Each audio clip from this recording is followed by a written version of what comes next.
Hello and welcome to PGurus channel. I am your host Shri Iyer. I am here today with Shri K.N. Govindacharya ji. Namaskaram. Welcome to PGurus channel, sir. It's been my privilege to have known you for a few years now. We have met here and there off and on in different conventions. Sir, for the PGurus viewers, I would like you to share your from your childhood, how you've been part of RSS, and just walk us down the path of how you grew up. When did you start getting interested in RSS, and then you've had a very meteoric rise inside. So we would love to hear from you in your own words. I was born in Tirupati. Father belongs to Tamil Nadu, South Arcot district. In the house we used to speak Tamil. My father shifted to Varanasi in 1945. I see. So I, being a child of 2 years age, we all shifted to Varanasi. My education was in Varanasi. When I was in class 9, my Hindi teacher, who was a avowed communist, but very honest in his life, I see.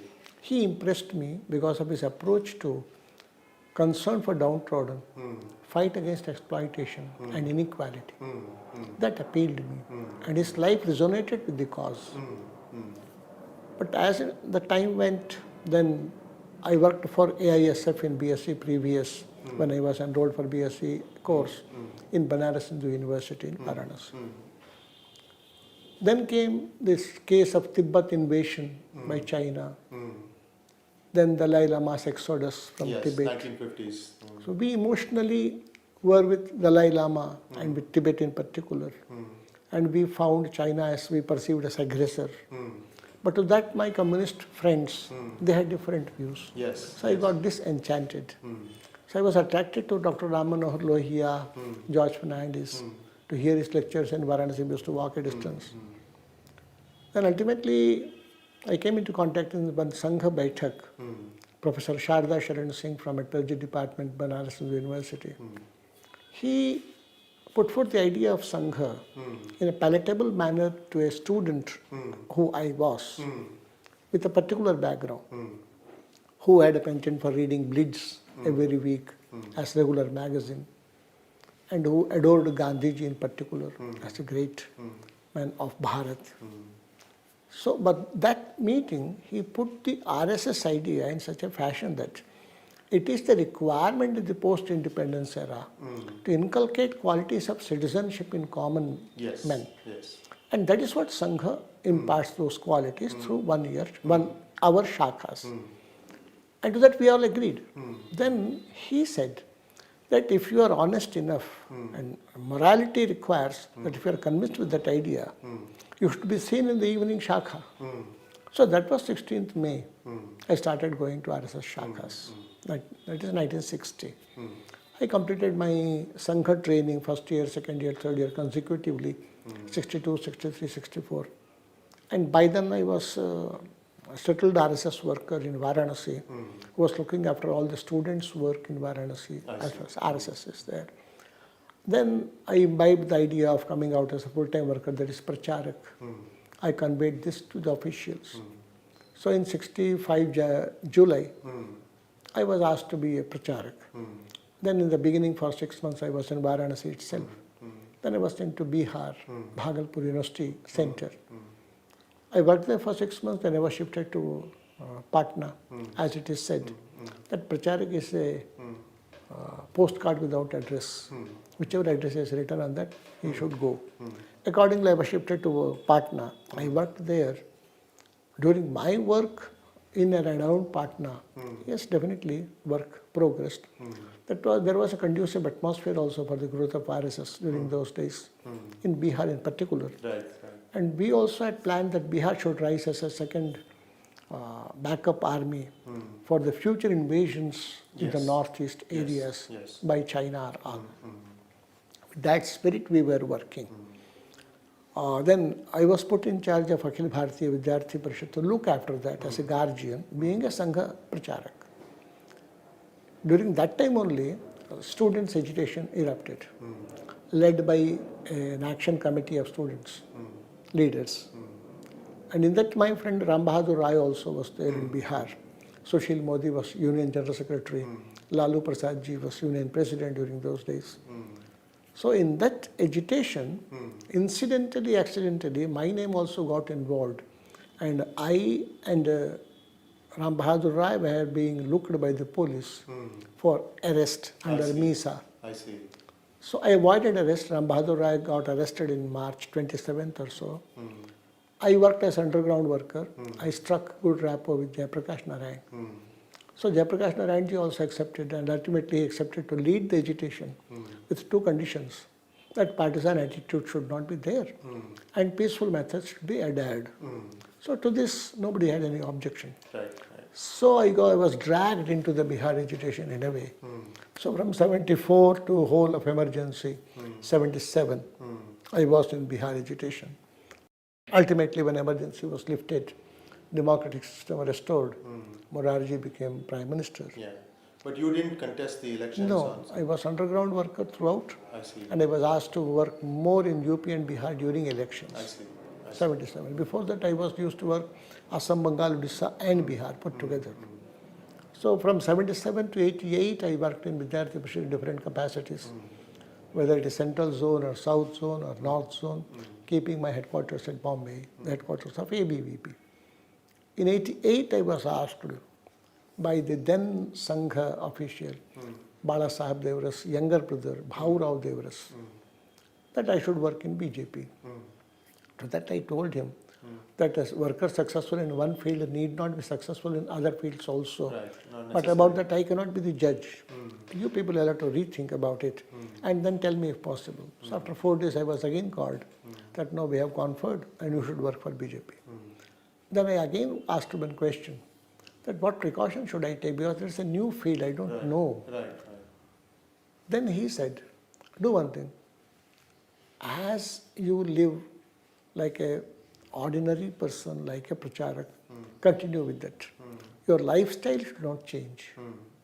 At that moment, I could not understand the importance of this, but as a worker in BJP, I found that yes, this is a crucial, like a Rishi Vakya.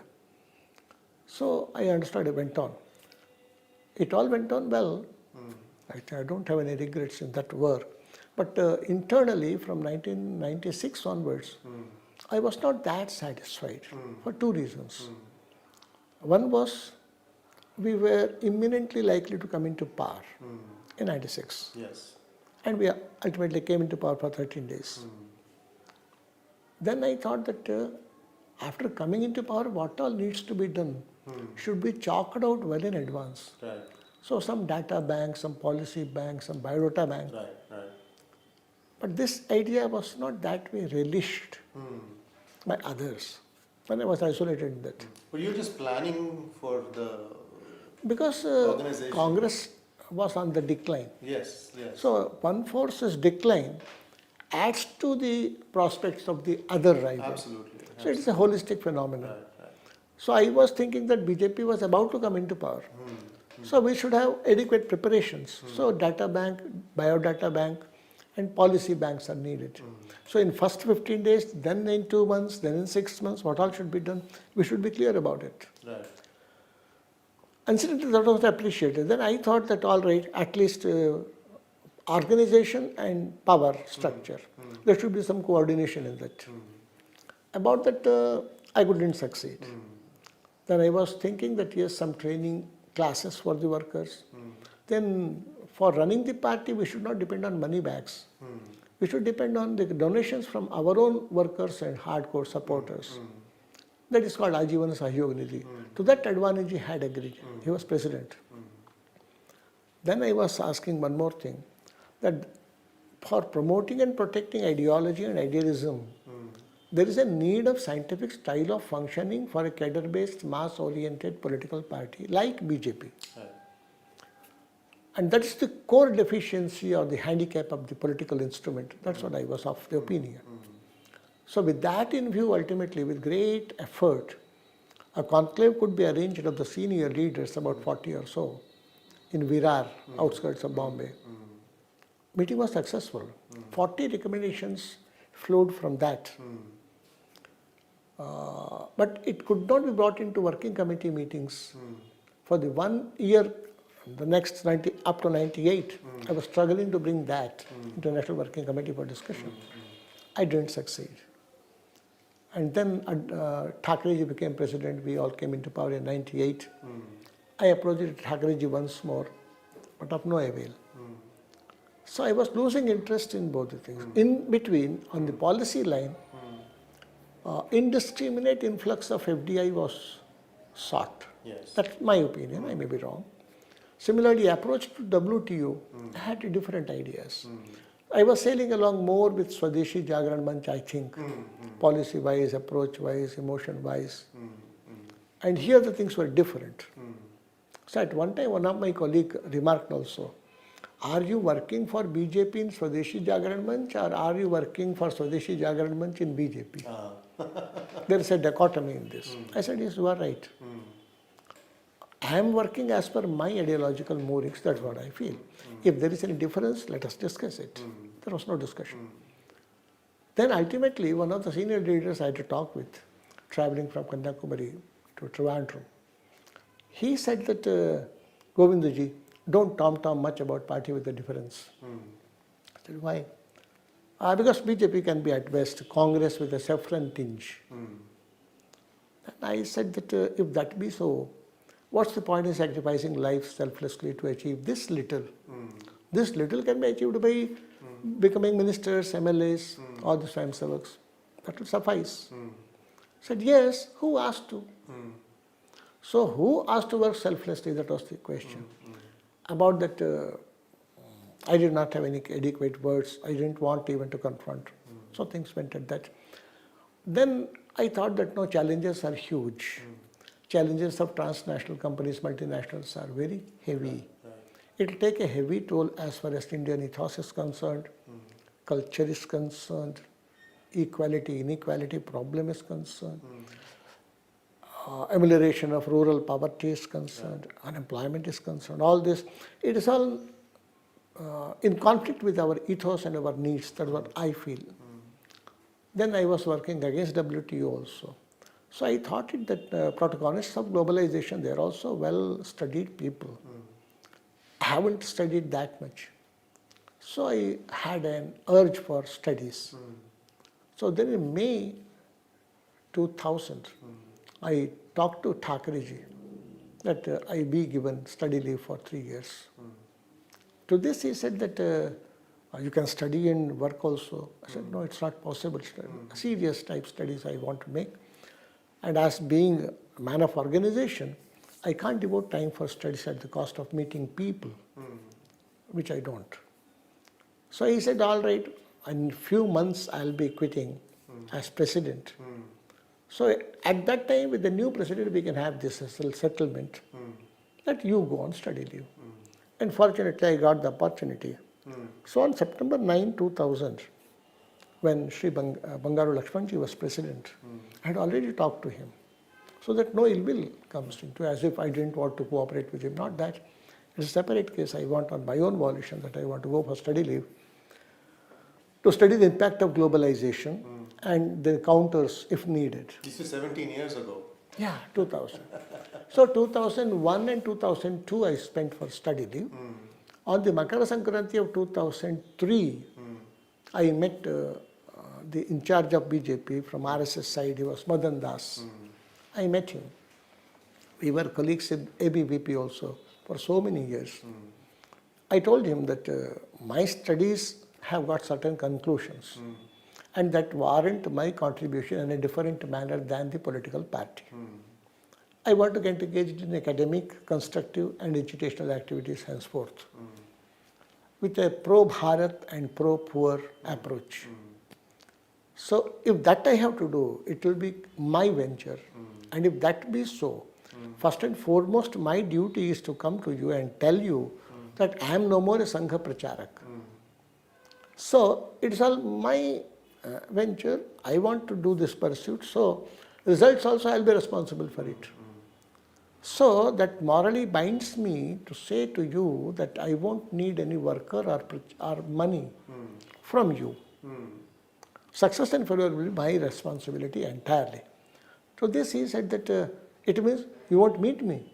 No, not that. We will be friends. Only thing is, till now, right from 5th December 1965, I came out as Pracharak. I was working as postcard without address. Whatever task I had been allotted, I have accomplished to my best of my capacity. About that, yes, some mistakes of decision making might have been there, but not in the intentions. Motive is quite all right. Even today I am that. I am a Swayamsevak. I will continue to be a Swayamsevak. So with that, we continue to have dialogue that every 3 months I will meet him, I will brief him. Whatever I also see in and out, I will be communicating to him. That much was the arrangement. So 2003 onwards, I started. The first I started was actively associating with Center for Policy Studies, Chennai. Then I started one Kautilya Research Institute, headed by a JNU professor. Then on the constructive front, I had visited many places during my study leave. So harnessing all the energies, I started one Bharat Vikasa Sangama. It was in November 2004. Then in between there was a crisis, that is Srimati Sonia Gandhi was supposed to become PM. To that my heart revolted. So I talked to Guru Murthy ji and other my friends also, and together on May 15th, 2004, we floated Rashtriya Swabhimana Andolana.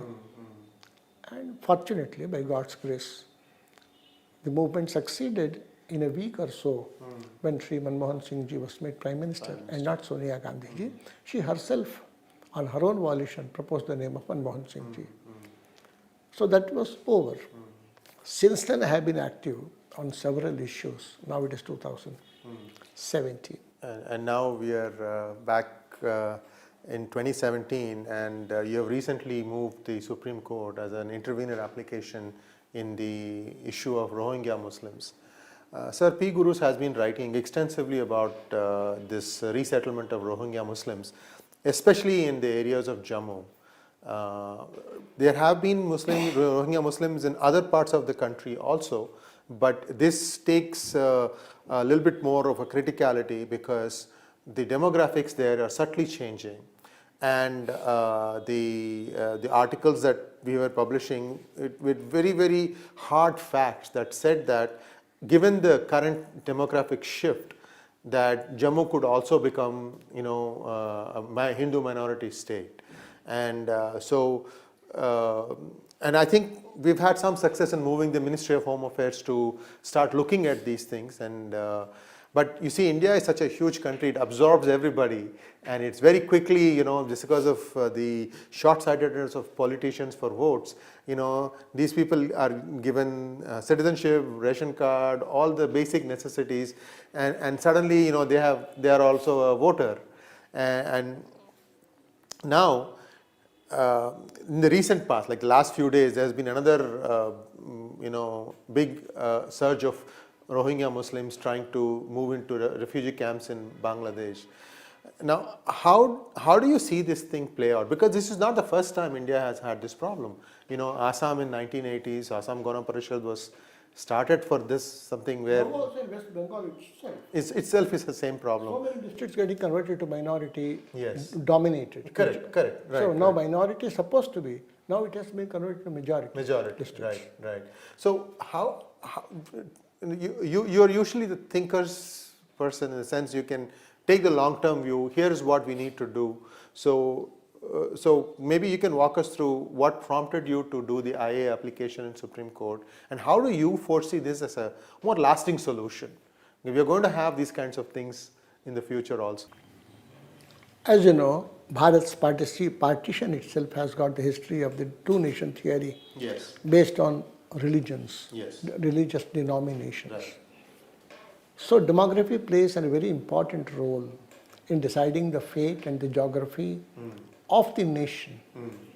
One has to underline that, and one has to understand the importance of this aspect, which because of Sadguna Vikriti, I think, extremism of emphasizing upon the virtues of the virtues, that makes us blind enough not to see the realities.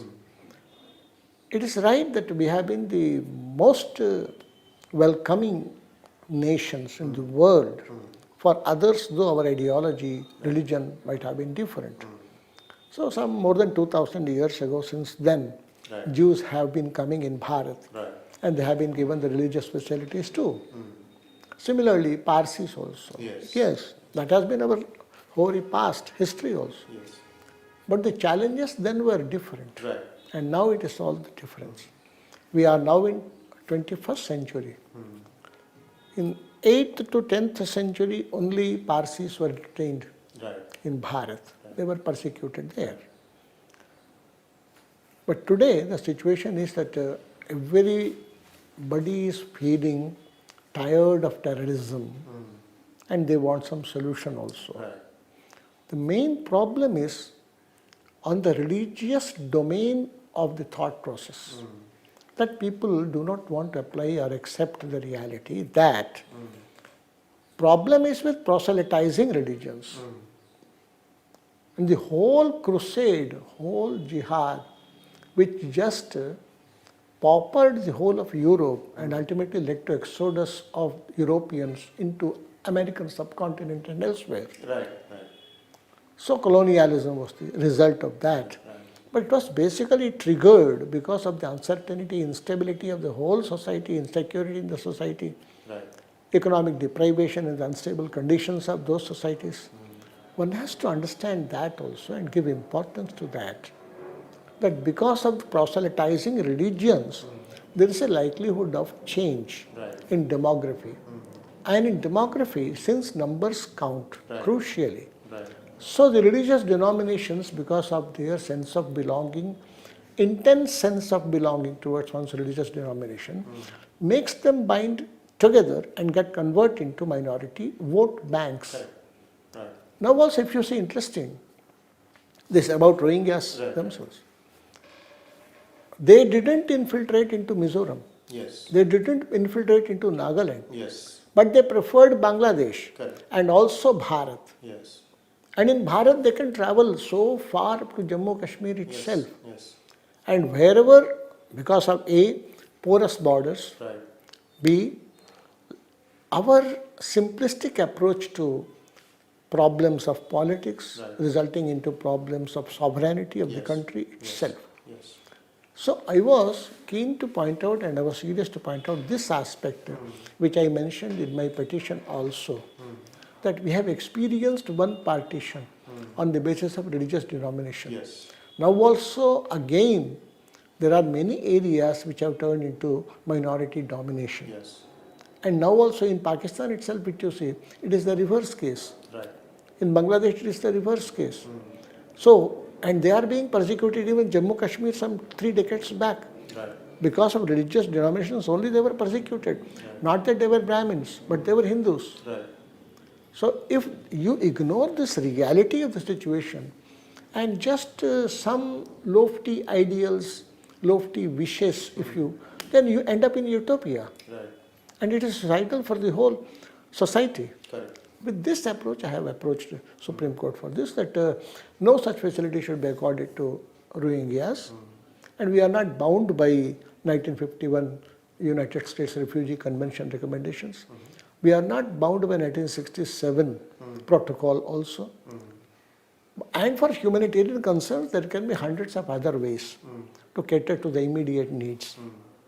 And about that, we should also understand that the problem is a domestic problem as far as Myanmar is concerned.